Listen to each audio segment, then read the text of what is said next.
মধ্যে দু ধরনের আদর্শ আছে। এক ধরনের আদর্শ হলো নববী আদর্শ, আর এক ধরনের আদর্শ হলো জাহেলি আদর্শ। নববী আদর্শের বিপরীত যা, তাই হলো জাহেলি আদর্শ। আল্লাহ রাসূল সাল্লাল্লাহু আলাইহি ওয়াসাল্লাম দুনিয়াতে এসেছিলেনই, রব্বুল আলামিন তাকে পাঠিয়েছিলেনই জাহেলিয়াতকে মুর্দা করার জন্য এবং ইসলামকে জিন্দা করার জন্য। হুয়াল্লাযী আরসালা রাসূলাহু বিল হুদা ওয়া দীনিল হক। কোরআন বলে দিচ্ছে তিনি সেই আল্লাহ যিনি তার রাসূলকে পাঠিয়েছেন হেদায়েত দিয়ে এবং দ্বীন হক দিয়ে, লিইয়ুযহিরাহু আলা দ্বীনি কুল্লি, যাতে করে সেই রাসূল ইসলামকে, দ্বীনকে, দ্বীন হককে, খোদার শরীয়তকে বিজয়ী করেন বাকি সকল দ্বীনের উপরে। সেই দ্বীন কোন ধর্মের নামে হোক, সেই দ্বীন কোন মতবাদের নামে হোক, সেই দ্বীন জাহেলিয়াতের রূপে হোক, সেই দ্বীন যেমনই হোক না কেন, সকল জাহেলিয়াত হবে মুর্দা, আল্লাহর জমিন আল্লাহর দ্বীন হবে জিন্দা। এজন্য আল্লাহ থেকে প্রেরণ করেছেন। এই লক্ষ্য আল্লাহর রাসূল সেই মক্কার জীবনে পর্যন্ত, মদিনায় না শুধু, মক্কার জীবনে পর্যন্ত এতটা স্পষ্ট রেখেছিলেন। যখন এই আবু জাহাল এবং তার অন্যান্য সাঙ্গ পাঙ্গোরা আল্লাহ রসুলের চাচা আবু তালেবকে এসে বুঝিয়েছিল, তোমার ভাতিজাকে থামতে বলো, বিনিময়ে সে যা চায় তাই আমরা দেব। নারী চাইলে আরবের সবচাইতে সুন্দরী নারী এনে দেব, আরে সে যদি সম্পদ চায় সম্পদের পাহাড় বানিয়ে দেব, যদি ক্ষমতা চায় তাও বলে ফেলুক, তাকে দারুন নদওয়া নামক পার্লামেন্টের মেম্বার বানিয়ে নেব। আর যদি জিনে ধরে সেটাও বলুক, আমরা সবচাইতে ভালো কবিরাজ ডেকে এনে চিকিৎসা করাবো। নাউযুবিল্লাহি মিন যালিক। আল্লাহর রাসূল তাদের সকল কথার পরিপ্রেক্ষিতে বলেছিলেন, ফাওয়াল্লাহ, আল্লাহর কসম করে বলছি, লাউ ওয়াদাউ শামসা ফি ইয়ামিনি ওয়াল কামারা ফি ইয়াসারি আলা আন আতরুকা হাযাল আমরা মা তারাকতুহু হাত্তা ইউযহিরাহু আল্লাহ ওয়া আহলিকা দুনাহু। আরে কিসের লোভ দেখাও, কিসের স্বপ্ন দেখাও?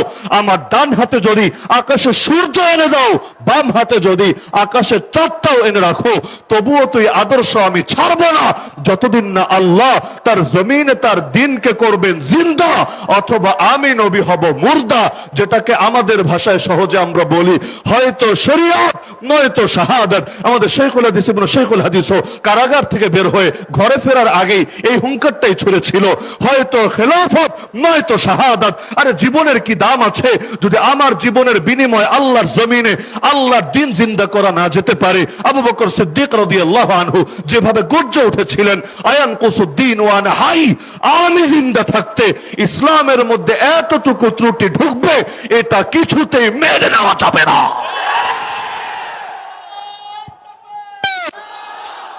নারে তাকবীর, সাবিলুল্লাহ সাবিলুল্লাহ, আল জিহাদ আল জিহাদ, হয়তো শরীয়ত হয়তো শরীয়ত, নবীর পরে নবী নয়, নবীর পরে নবী নয়, কাফের কাফের কাফের কাফের, নারে তাকবীর। রব্বুল আলামিন কোরআন মাজিদ আল্লাহর রাসূলকে উল্লেখ করেছেন সিরাজাম মুনিরা বলে, ইয়া আইয়ুহান নবী ইন্না আরসালনাকা শাহিদান ওয়া মুবাশশিরান ওয়া নাযীরা ওয়া দাঈয়ান ইলাল্লাহি বিইذনিহি ওয়া সিরাজাম মুনিরা। সিরাজাম মুনিরা মানে হলো এমন বাতি যেই বাতি আলো বিকিরণ করে, আলো বিতরণ করে, আলোয় চতুর্পাশকে আলোকিত করে তোলে।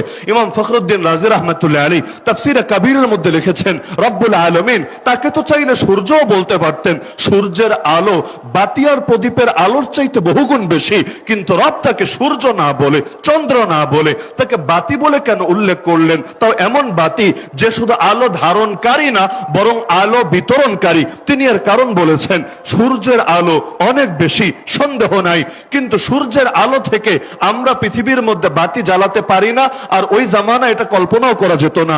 অপরদিকে একটা বাতি দিয়ে লক্ষ কোটি বাতি যদি জ্বালানো হয়, তবুও প্রথম বাতির আলো তার আগুন মোটেও কমে না। তা আল্লাহর রাসূলকে আল্লাহ বাতি বলে উল্লেখ করেছেন, এমন বাতি যেই বাতি অন্যান্য বাতিকে করবে আলোকিত। সেই আলোয় সাহাবীরা আলোকিত হয়েছেন, তাবেঈরা আলোকিত হয়েছেন, হতে হতে আমরাও আলোকিত হয়েছি। কিয়ামত পর্যন্ত মানুষ আলোকিত হতে থাকবে। এমনকি অন্ধকার দূর করার ভিন্ন কোনো উপায় নাই। অন্ধকারকে যতই আলটিমেটাম দেন, যতই হুঙ্কার ছোড়েন, অন্ধকার যাবে না, ভাগবে না, পালাবে না। অন্ধকার দূর করার উপায় এটাই, হকের আলো জ্বেলে দেন, অন্ধকার লেজ গুটিয়ে পালানোর জায়গা পাবে না। ওয়াকুল জা আল হক ওয়া জাহাকাল বাতিল ইন্নাল বাতিলা কানা যাহুকা। আপনি বলুন হক এসেছে, বাতিল দূর হয়েছে, নিশ্চয়ই বাতিল দূর হওয়ারই ছিল। আজকে বাংলাদেশে যখন আপনি জুলুম দেখেন, আপনি বৈষম্য দেখেন, নির্যাতন দেখেন, নিপীড়ন দেখেন, দুর্নীতি দেখেন, খুনোখুনি দেখেন, রক্তারক্তি দেখেন, আফসোস করেন কিভাবে অন্ধকার দূর হবে, কিভাবে সমাজটা আবার আলোয় আলোকিত হবে। আরে জবাবে আয়াতের মধ্যেই আছে, যতই অন্ধকার দূর করতে চান, যতই বৈষম্যের বিরুদ্ধে আন্দোলন গড়ে তোলেন, যতই নির্যাতন নিপীড়নের বিরুদ্ধে হুঙ্কার ছোড়েন, কোনোদিনও দূর হবে না যতদিন পর্যন্ত আল্লাহ দ্বীনের আলো এই সমাজের মধ্যে আলোকিত না করেন। আরে আলো জ্বালিয়ে দেন, অন্ধকার এমনি বিদায় নেবে।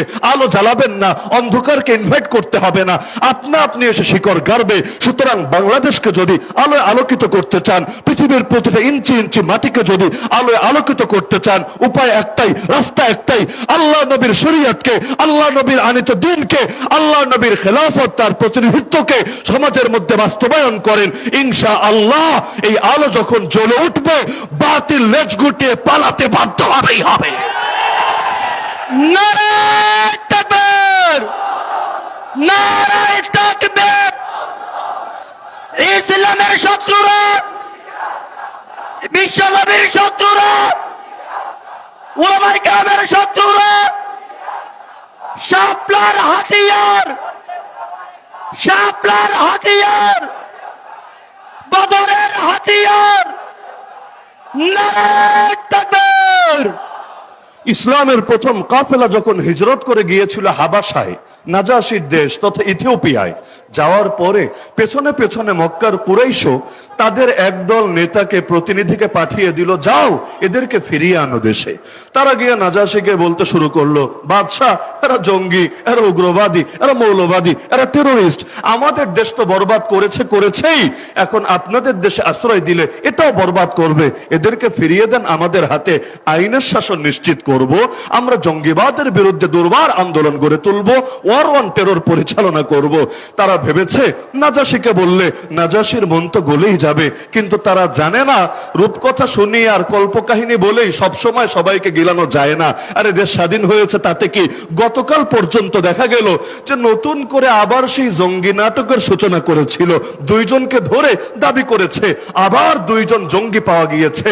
আর ইসলাম বিদ্বেষীরা খুশি, আরে এতদিন তো তোমরা বলেছো জঙ্গি নাটক এটা ভুয়া, এটা সরকার পরিচালিত করে ইন্ডিয়া এবং বিভিন্ন দেশের দৃষ্টি আকর্ষণের জন্য, এখন তো প্রমাণিত হয়ে গেল এগুলো ভুয়া না, এগুলো আসলেই, কারণ এখন তো আর মিথ্যা বলবে না, ঠিকই তো বলছে, জঙ্গি গ্রেফতার হয়েছে। কিন্তু পাগল জানে না এই জাতি সচেতন হয়ে গিয়েছে, ওরা জানে না যেই জাতি একবার রক্ত দিতে শিখে গিয়েছে ওই জাতিকে আজে বাজে গল্প শুনিয়ে তাদের চেতনা আর মনোবল ভাঙা যাবে না।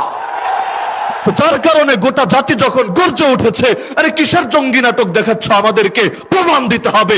আর স্বাধীন বাংলায় এই আমেরিকার শেখানো বুলি, ওয়ার অন টেরর, জঙ্গিবাদের কিচ্ছা চলবে না। আজকে দিনটা শুরু হতে না হতে বলল থুক্কু, সরি আমাদের ভুল হয়েছে, আসলে শব্দটা হবে নাশকতাকারী, মিস্টেক বশত জঙ্গি শব্দ কোন পত্রিকায় লেখা হয়ে গিয়েছে। তার মানে জাতি যদি জেগে ওঠে তখন তাদেরকে বিভিন্ন আজে বাজে গল্প শুনিয়ে ঘুম পাড়িয়ে রাখা যায় না। তো নাজাশিকে বলল ফিরিয়ে দেন না আমাদের কাছে। এখন নাজাশি বললেন তোমাদের একপাক্ষিক কথা শুনে আমি বিচার করতে পারি না, ওদেরকে ডাকি। ডাকা হলো, সেখানে জাফর তাইয়ার রাদিয়াল্লাহু তাআলা আনহু তার সামনে গিয়ে ছোট্ট একটা ভাষণ দিলেন। এই জাফর সেই জাফর, আল্লাহ রাসূল সাল্লাল্লাহু আলাইহি ওয়াসাল্লাম এক জিহাদে যাকে নেতা বানিয়েছিলেন, সেনাপতি বানিয়েছিলেন, সেই জিহাদের মধ্যে ডান হাত দিয়ে ঝান্ডা ধরে রেখেছিলেন। এক কাফের এসে তরবারি দিয়ে আঘাত করে ডান হাতটা কেটে ফেলেছিল। আরে হাত গেছে তাতে কি, কালেমার ঝান্ডা জমিনে পড়বে, এটা কি মুসলমান মেনে নিতে পারে? বাম হাত দিয়ে ধরে নিয়েছে ঝান্ডা। এবার জালেম এসে বাম হাতেও আঘাত করেছে, বাম হাতটাও কেটে গিয়েছে, তাতে কি, বাহু দিয়ে আগলে রেখেছে।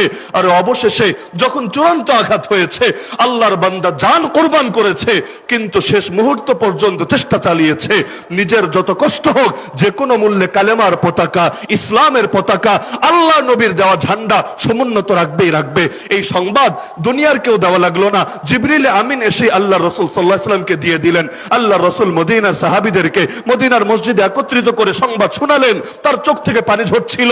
নবী বললেন, আরে আমার জাফর আল্লাহর জন্য দুইটা হাত কোরবান করেছে, বিনিময়ে আমার আল্লাহ জাফরকে জান্নাতের মধ্যে দুইটা ডানা দিয়েছে।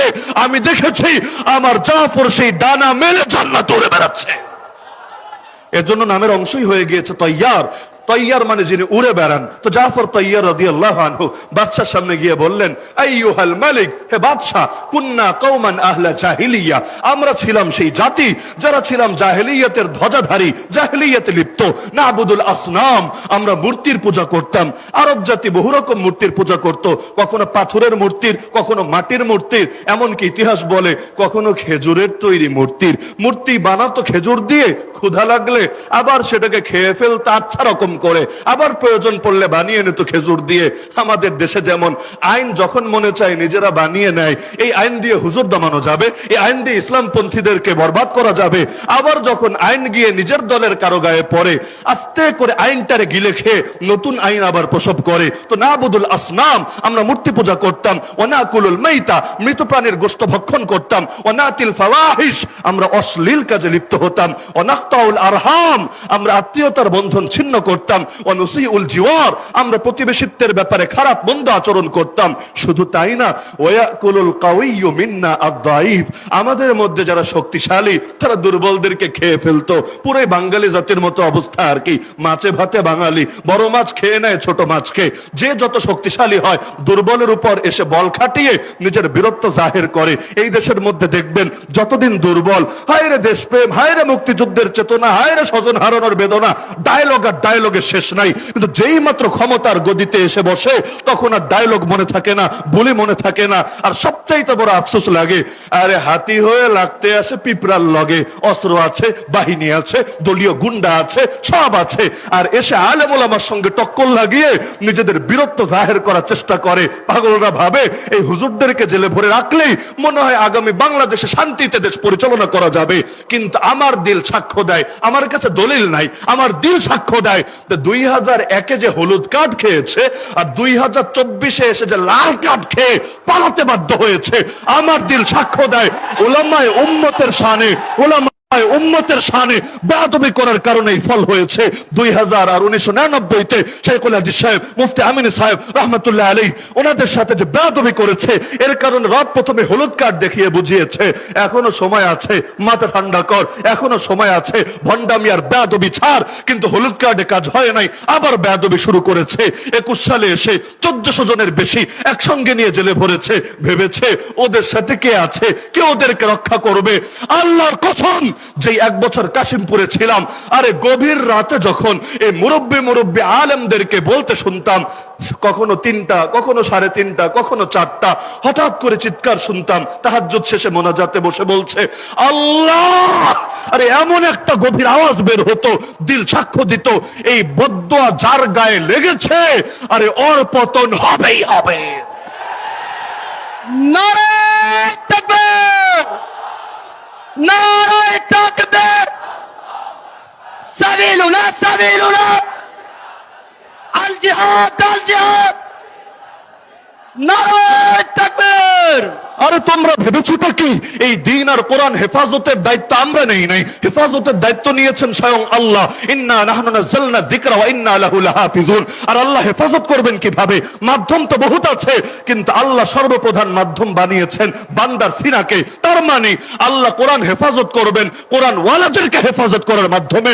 সুতরাং যারাই আসবে কোরআন ওয়ালাদেরকে নিশ্চিহ্ন করার জন্য, আরে তাদের নাম ফেরাউন হোক, হামান হোক, নমরুদ হোক, কারুন হোক, আবু জাহাল হোক, আবু লাহাব হোক, আর এই সমস্ত ফ্যাসিস্ট ডাইনিপুরি হোক, নাম যাই হোক না কেন, ওদের নাম নিশানায় যাবে হারিয়ে।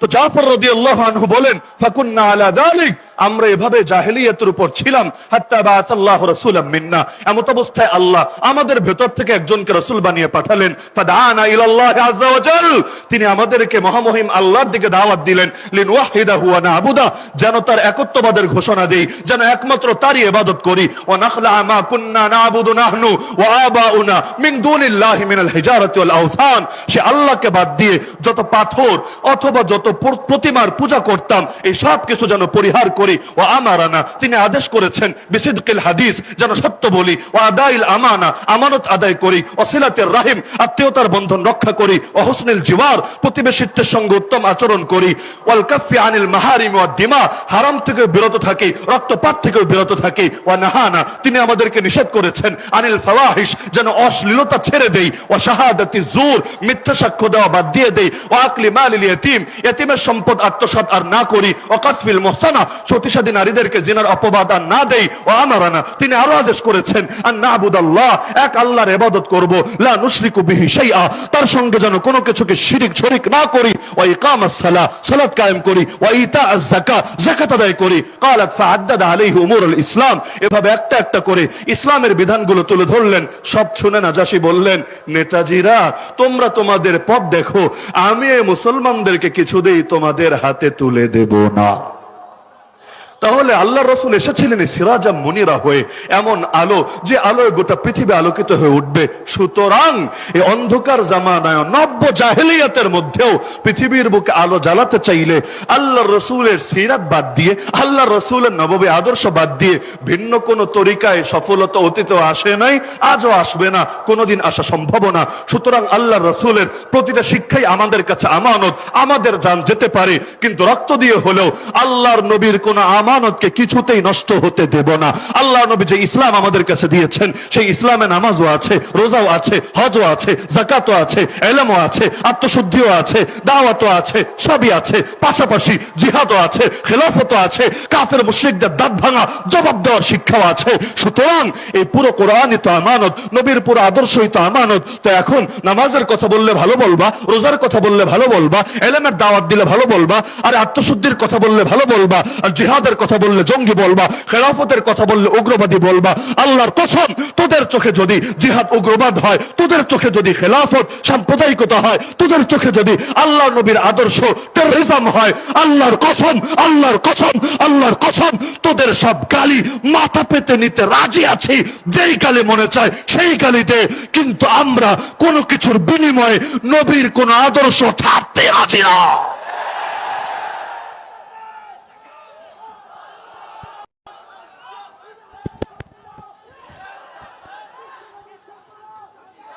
হাত থেকে খাবার পড়ে গেছে, সেই খাবার উঠাচ্ছেন। এটা কি এমন আহামরি বিধান? ফরজও তো না, ওয়াজিবও তো না, এমন না যেটা না করলে ঈমান শেষ হয়ে যাবে, যেটা না করলে ফাসেক হয়ে যাবে। বাদশার সামনে বসে খাচ্ছেন, খাবার পড়ে গেছে, সেই খাবার উঠাতে শুরু করেছেন। পাশ থেকে বলে, আরে এই রাজা বাদশার দরবার এটা, এখানে এক লুকমা খাবার পড়লে কেউ উঠায় না, উঠালে বলবে ফকির নির্পুত, জীবনে ভালো খাবারও মনে হয় চোখে দেখে নাই। সেই সাহাবী বলে, আরে কিসের কথা বলো আমাকে? আতরুকু সুন্নাতা হাবিবি লিহাউলাইল হুমাকা, এই গর্দবদের জন্য আমি আমার হাবিবের সুন্নাত ছেড়ে দেব নাকি? সারা দুনিয়া যারা জঙ্গিবাদে ভরে তুলেছে, ওরা যদি দিন শেষে আমাদেরকে জিহাদের পক্ষে থাকার কারণে জঙ্গিবাদী বলে, আমরা বলবো তোরা গালি দিতে দিতে দিতে মুখে ফেনা তুলে ফেল, তোদের গালি আমাদেরকে কিছুতেই আল্লাহর দিন থেকে সরাবে না। জঙ্গিবাদ মানে যদি হয় ধর্মের নামে সন্ত্রাস, তাহলে ইহুদি বাদীরা, ইসরায়েলের হানাদাররা জঙ্গি হবে না কোন দুঃখে? কোন দেশের বিজ্ঞান, কোন দেশের ফিলোসফির আলোকে এটা যুক্তিতে ধরে আমাকে এসে বুঝান। কারণ ওরা নাস্তিকতা রাষ্ট্র প্রতিষ্ঠা করতে চায় না, ওরা ইহুদিবাদী রাষ্ট্র প্রতিষ্ঠা করতে চায়। স্পষ্ট কথা, এমন এক রাষ্ট্র যেই রাষ্ট্রে ইহুদিবাদ চলবে, এমন এক রাষ্ট্র যেই রাষ্ট্রের নেতা আগামী দিনে হবে মাসিহে দাজ্জাল। আরে পার্শ্ববর্তী রাষ্ট্রে দেখেন নরেন্দ্র মোদী, বিজেপি, আরএসএস, তারা বলে না আমরা নাস্তিকবাদী রাষ্ট্র বানাতে চাই, তারা বলে যে আমরা এখানে রাম রাজ্য বানাতে চাই। তো ধর্মের নামে এই যে লক্ষ লক্ষ মানুষকে মারছে, ধর্মের নামে নির্মম নির্যাতন করছে। আরে আসিফার মতো 6 বছরের মেয়েরা পর্যন্ত ওদের নৃশংস থাবা থেকে বাঁচতে পারছে না।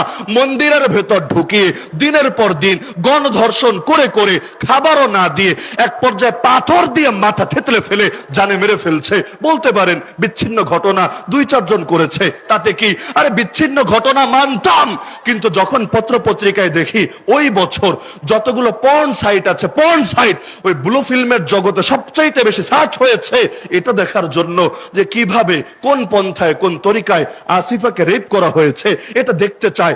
ইন্ডিয়ার মধ্যে ওই বছর সকলে মিলে আসিফার এই নির্মম শাহাদাতের ট্র্যাজেডি দেখে যখন চোখ জোড়ানোর স্বপ্ন দেখে, এটা সবগুলো সার্চের মধ্যে সবার শীর্ষে থাকে, তখন আর বুঝতে বাকি থাকে না ওরা ইসলামের বিরুদ্ধে যুদ্ধের ঘোষণা দিয়ে দিয়েছে। অযোধ্যা বিশাল এক জায়গা, রামের নাকি জন্মভূমি, ভালো কথা। অযোধ্যায় এত জায়গা থাকতে বাবরি মসজিদ ভেঙেই মন্দির বানানো লাগলো, আর কি কোনো জায়গা খুঁজে পাওয়া গেল না? আল্লাহর ঘর মসজিদ, যেটা মসজিদ সেটা কিয়ামত পর্যন্ত মসজিদ, কোন বাপের বেটার ক্ষমতা নাই মসজিদকে ভিন্ন কিছুতে পরিণত করবে। আল্লাহর রাসূলের জামানায় কাবাতুল্লাহ বাইতুল্লাহর মধ্যেও তো 360টা মূর্তি ঢুকানো হয়েছে, কিন্তু 360 মূর্তি ঢুকেছে বলে তা মসজিদ থেকে মন্দির হয়ে যায় নাই, গির্জা হয়ে যায় নাই, প্যাগোডা হয়ে যায় নাই। যা মসজিদ তা মসজিদই থাকবে। যার কারণে আল্লাহ নবী মক্কা বিজয়ের পর একটা মূর্তিও বাকি রাখেন নাই, মূর্তিও বিদায় করেছেন, ভাস্কর্যগুলো বিদায় করেছেন। সেখানে দেয়ালে দেয়ালে যে চিত্র আঁকা ছিল সেগুলোকে প্রলেপ দিয়ে মুছে দিয়েছেন। তার মানে কি যে মসজিদ মসজিদই থাকবে, হাজার মূর্তি ঢুকালেও মন্দির হবে না। তো যা বাবরি মসজিদ ছিল কিয়ামত পর্যন্ত তো মসজিদই থাকবে। আরে বিল্ডিং একটা না 10টাও যদি ভাঙো, মূর্তি একটা না লক্ষটাও যদি ঢুকাও, তবুও কোনোদিন মুসলমান এটাকে মসজিদ ছাড়া ভিন্ন কোনো কিছু কল্পনা করবে না। আজকে দুর্বল তাই মুসলমান কিছু করতে পারছে না, সর্বোচ্চ প্রতিবাদ করছে। কিন্তু এ কথা বলতে কোনো ভয় নাই, কোনো দ্বিধা নাই, কোনো সংকোচ নাই, কোনো লজ্জা নাই, কোনো বাতিলের মুখের দিকে তাকিয়ে কোনো কার্পণ্য নাই। ইনশাআল্লাহ যেদিন মুসলমান ক্ষমতা পাবে, যেদিন মুসলমান শক্তিশালী হবে, তারা আবারও বাবরি মসজিদকে আবার করবেই করবেই করবে ইনশাআল্লাহ। তাহলে এই যে আল্লাহর ঘর ভেঙে মন্দির বানালো, ধর্মের নামে ধর্মের চেতনা লাগিয়ে তো করলো, ওদেরকে জঙ্গিবাদী কেন বলা হবে না আমাকে বলেন? এমনকি আমি আজকে লক্ষ জনতার সামনে বার্তা দিতে চাই, আগামী বাংলাদেশেও জঙ্গি শব্দের যাচ্ছে তাই ব্যবহারের সুযোগ নাই। যদি জঙ্গি শব্দ ব্যবহার করতেই চাও, সব সাংবাদিক, সব সাংঘাতিককেও বলছি, সাংবাদিকরা টানছে কেন এখানে? কারণ গ্রেফতার করতে দেরি, ওদের পত্রিকায় গালি মারতে দেরি না। কে জঙ্গি কে সন্ত্রাসী এটা বিচার করার দায়িত্ব যদি সাংবাদিকের হয়, আদালতের কাজকে আমাকে বুঝান। এই যে আলেম একজন গ্রেফতার করে বুকের মধ্যে একটা লাগিয়ে দিবে জঙ্গি, সামনে কয়টা কিতাব রাখবে, কি কিতাব? এর মধ্যে ফাজাইলে আমলও দেখবেন, এর মধ্যে আল্লাহ রাসূলের জীবনীও দেখবেন, এর মধ্যে এশো আরবি শিখিও দেখবেন, রেখে লিখবে জিহাদি বই, জঙ্গি বই। বাহ! আরে এই যে পুলিশ তুমি ধরে ট্রায়াল করলা, বিচার করার দায়িত্ব তো ভাই তুমি পুলিশের না। যদি পুলিশে বিচার করে, আদালতের দায়িত্ব কি? গ্রেফতার করার পর 24 ঘন্টার ভেতর ম্যাজিস্ট্রেটের সামনে হাজিরের প্রয়োজন কি? তোমার কাজ শুধু অভিযোগ দায়ের করা। অভিযোগ ভিন্ন জিনিস আর ট্যাগ লাগিয়ে দেওয়া ভিন্ন জিনিস। এই এক জঙ্গি ট্যাগের কারণে কত আলেমের কত ক্ষতি হয়েছে, এক জঙ্গি ট্যাগের কারণে কত ছাত্রের শিক্ষা জীবনটাই বরবাদ হয়ে গেছে, এক জঙ্গি ট্যাগের কারণে এই বাংলার বুকে হাজার হাজার সাধারণ যুবক জনতার গোটা জীবনটাই তছনছ হয়ে গিয়েছে। তাহলে এখন ধরবা আর ধরে জঙ্গি লাগিয়ে দিবা। আর এটা যদি আদালত অবমাননা না হয়, আদালত অবমাননা কাকে বলে? আমরা তো ধরেই কাউরে চোর বলতে পারি না, ডাকাত বলতে পারি না, সর্বোচ্চ অভিযুক্ত বলতে পারি, অপরাধী বলতে পারি না। কে অপরাধী আর কে অপরাধী না বিচার করার দায়িত্ব হলো আদালতের, বিচার করার দায়িত্ব হলো বিচারকের। অন্য কেউ যদি বিচারক সাজে, সে আদালত অবমাননার ও দায়ে দায়ী হবে। এই যে আলেম ওলামারে জেল খাটানো হলো, এখন আদালত অনেককে বেকসুর খালাস দিয়ে দিচ্ছে। মামলার যখন আবেদন করছে চার্জ গঠনের জন্য, ওই সময় ডিসচার্জ তাদেরকে করে দিচ্ছে। তার মানে আদালত বলছে নিরপরাধ। তো তোমরা যে 100 পত্রিকায় রিপোর্ট করলা, তোমরা যে 200 সাংবাদিক মিলে টেলিভিশনে তার ইজ্জত খেলা, এটার কি হবে? আরে ভাই, এমন কাজ করার কি দরকার যেটার জন্য দুদিন পর লজ্জিত হতে হবে? দুদিন আগে মামুনুল হক নিয়ে ট্রায়াল ট্রায়াল ট্রায়াল, কত গালি, কত কথা, এমনকি নামটা পর্যন্ত শ্রদ্ধার সাথে পত্রিকায় নিত না। আজকে যখন মাইক একটা হাতে নিয়ে, ক্যামেরাগুলো পিছনে নিয়ে ঘন্টার পর ঘন্টা একটা বাক্য শোনার জন্য দাঁড়িয়ে থাকো, তখন লজ্জা লাগে না? তখন বিবেকে বাঁধে না?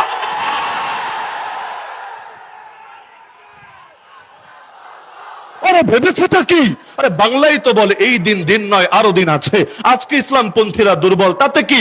আল্লাহর রাসূলকেও তো মক্কায় দুর্বল করে রাখা হয়েছিল, কোরআনে আছে ওয়াজকুরু ইয আনতুম কালিলুম মুস্তাদাফুনা ফিল আরদ। মুসলমানরা স্মরণ করো এই দিনের কথা, যখন তোমরা সংখ্যায় কম ছিলা, পৃথিবীতেও দুর্বল ছিলা। তাখাফুন, তোমাদের সর্বদা ভয় হতো, আইয়াতাখাত্তাফুকুমুন নাস, মানুষ তোমাদেরকে বুঝি ছো মেরে নিয়ে যাবে।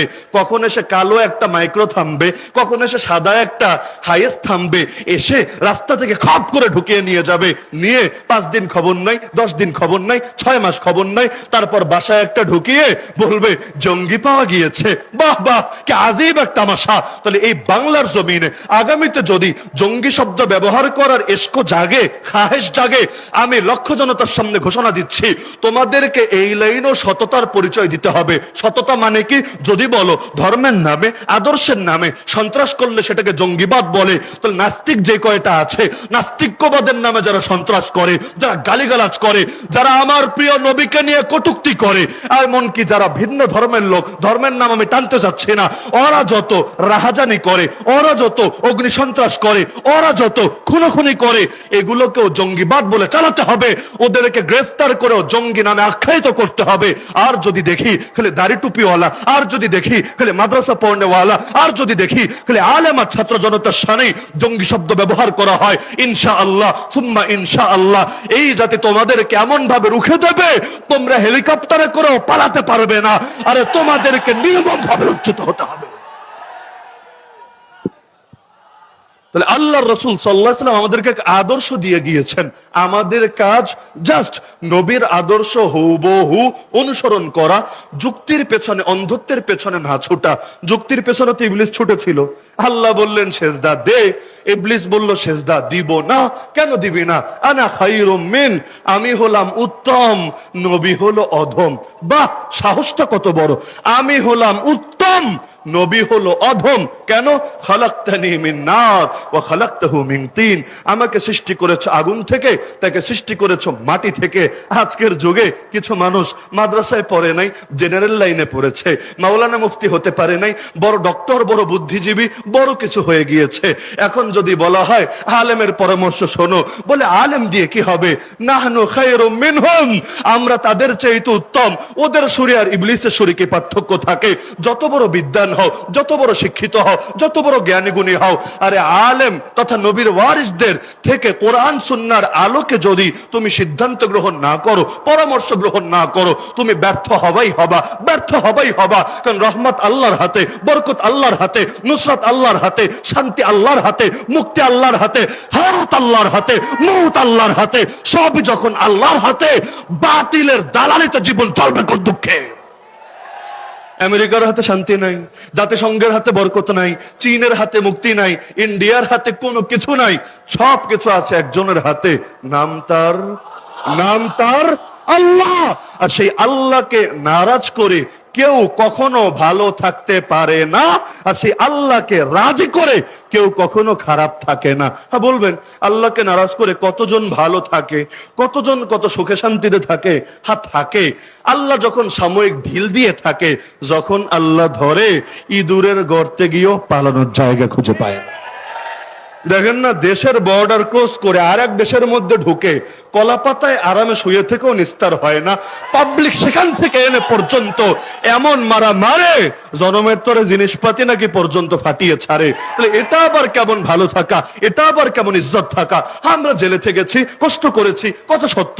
কেউ 3 বছর থেকেছেন, কেউ 10 বছর থেকেছেন, কেউ লাশ হয়ে বের হয়েছেন, কেউ নিজের হাঁটুকটা এমন ভাবে অবস্থা হয়েছে আর কখনো হয়তো ঠিকভাবে হাঁটতেও পারবেন না, কারো কোমর এমন ভাবে শেষ হয়েছে আর হয়তো কোনোদিন সুস্থ হবেন না। কিন্তু আল্লাহ যে ইজ্জত তাদেরকে দিয়েছেন, যে সম্মান তাদেরকে দিয়েছেন, ক্ষমতায় নাই তাও তাদেরকে দেখার জন্য মানুষ মুখিয়ে থাকে। আরে তোমরা শাহবাগে বিরানি বিতরণ করো, কয়জন লোক পাও? আজকে ধূপখোলা মাঠের চিত্র দেখো, তাওহীদি জনতা এই রোদের মধ্যে, গরমের মধ্যে বসার জায়গা পাচ্ছে না, তারপরও মানুষকে জায়গা দেওয়া যাচ্ছে না। কি বুঝলা? এই দেশ ইসলামের, এই দেশ কোরআনের, এই মাটির পরতে পরতে ইসলাম মিশে আছে।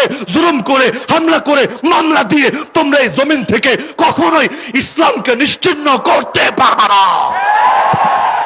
নারে তাকবীর, নারে তাকবীর। ইসলামের শত্রুরা, আলেম ওলামার শত্রুরা, নারে তাকবীর।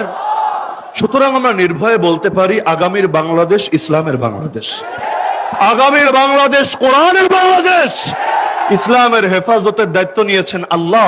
এত জুলুমের পরও যখন ইসলামের কিছু করা যায় নাই, আগামী দিনেও ইনশাআল্লাহ কিছুই করা যাবে না। আমাদের প্রয়োজন সদা সর্বদা হকের পক্ষে থাকা, ইসলামের পক্ষে থাকা, দিন শরিয়ত এবং কোরআনের পক্ষে থাকা। আর সময়ে সময়ে রূপ পাল্টে না ফেলা, এমন না হওয়া। সুখের দিনে তো আছি, দুঃখের দিনে নাই। হক আর বাতিলের মধ্যে নিরপেক্ষতা চলে না, হয়তো হকের পক্ষে না হলে বাতিলের পক্ষে।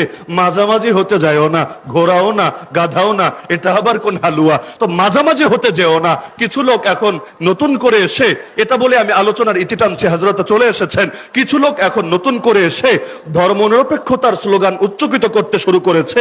এত রক্ত দিয়েছি, এই রক্তের লাশ ধরে রাখতে চাইলে ধর্মনিরপেক্ষ বাংলাদেশ গড়ে তুলতে হবে। আল্লাহর কসম, এই ক্ষেত্রে নিরপেক্ষ শব্দ ভণ্ডামি ছাড়া কিছু না। নিরপেক্ষ আবার কি রে ভাই?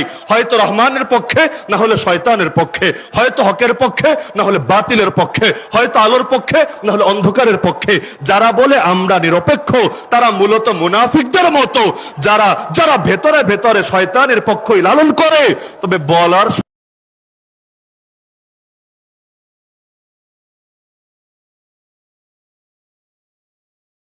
কে বিদায় করবে।